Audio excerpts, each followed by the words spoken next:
wabarakatuh. Perkenalkan, nama saya Emitul Laili. Sebelum kamu masuk sekolah pada tahun ajaran baru, yuk kita bahas tentang sistem pendidikan yang dianut di Indonesia. Mungkin di antara kamu ada yang belum mengetahui bagaimana sih sistem pendidikan di Indonesia tersebut. Berikut saya akan bahas bagaimana sistem pendidikan di Indonesia. Yuk kita bahas sekarang. Indonesia sekarang menganut sistem pendidikan nasional. Sistem pendidikan ini banyak diadopsi oleh sekolah negeri dan swasta. Ada 3 jenjangnya, yaitu pendidikan dasar, pendidikan menengah, dan pendidikan tinggi. Wajib belajar di Indonesia sendiri yakni 12 tahun lamanya. Saat ini sekolah-sekolah dikelola oleh 3 kementerian, yaitu Pendidikan Dasar dan Menengah ada di Kementerian Pendidikan Dasar Menengah dan Kebudayaan, sedangkan Pendidikan Tinggi ada di Kementerian Riset Teknologi dan Pendidikan Tinggi. Ada juga Pendidikan Dasar, Menengah, dan Tinggi yang berbasis agama dan dikelola oleh Kementerian Agama, seperti halnya yaitu pondok-pondok yang sudah maju di dalam Indonesia tersebut.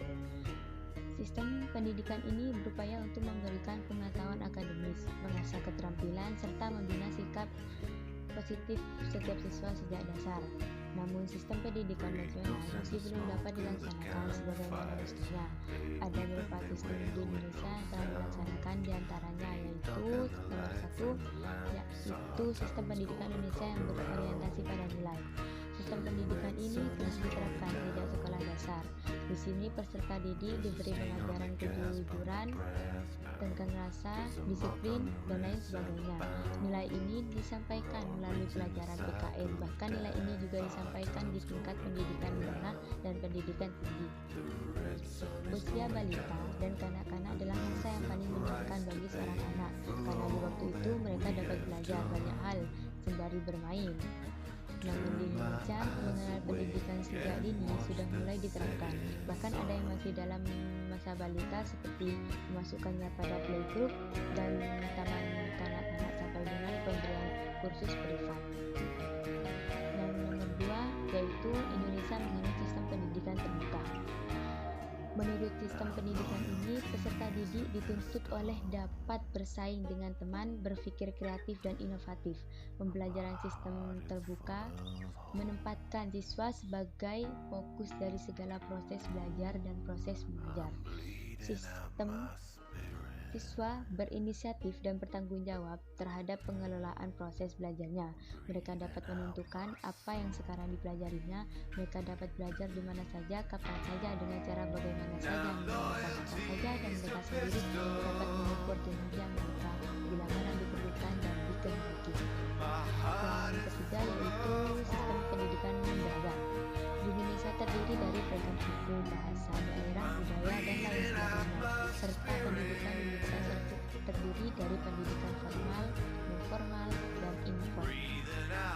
Yang keempat yaitu sistem pendidikan yang efisien dalam pengelolaan waktu. Di dalam KBM, waktu diatur sedemikian rupa agar peserta didik tidak merasa terbebani dengan materi pelajaran yang disampaikan karena waktunya terlalu singkat atau sebaliknya. Sistem pendidikan yang kelima yaitu sistem pendidikan yang disesuaikan oleh perubahan zaman. Dalam sistem ini, bangsa Indonesia harus menyesuaikan kurikulum dengan keadaan saat ini. Oleh karena itu, kurikulum di Indonesia sering mengalami perubahan atau pergantian dari waktu ke waktu. Hingga sekarang Indonesia menggunakan kurikulum KTSP. Dalam sistem ini, bangsa Indonesia harus menyesuaikan kurikulum dengan keadaan saat ini. Oleh karena itu, kurikulum di Indonesia sering mengalami perubahan atau pergantian dari waktu ke waktu. Hingga sekarang, Indonesia menggunakan kurikulum K13, yang mana wujud dari perubahan dari revisi yang tadi di atas, yaitu KTSP atau kurikulum 2006. Perubahan kurikulum dari waktu ke waktu yang disesuaikan dengan keadaan pendidikan sekarang memperbaiki sarana prasarana, mengevaluasi kinerja tenaga pendidikan, dan lain sebagainya. Dengan adanya upaya pendidikan di Indonesia dapat lebih baik agar bangsa Indonesia dapat menimbang negara lain, terutama negara-negara ASEAN. Kamu sendiri tidak wajib untuk memahami ini semua, cukup mengetahui secara umum tentang sistem pendidikan yang ada di Indonesia tersebut. Apapun sistem pendidikan yang dianut di Indonesia tersebut, kamu harus mengikuti dengan baik, walaupun perubahan kurikulum kadang membuat siswa kesulitan.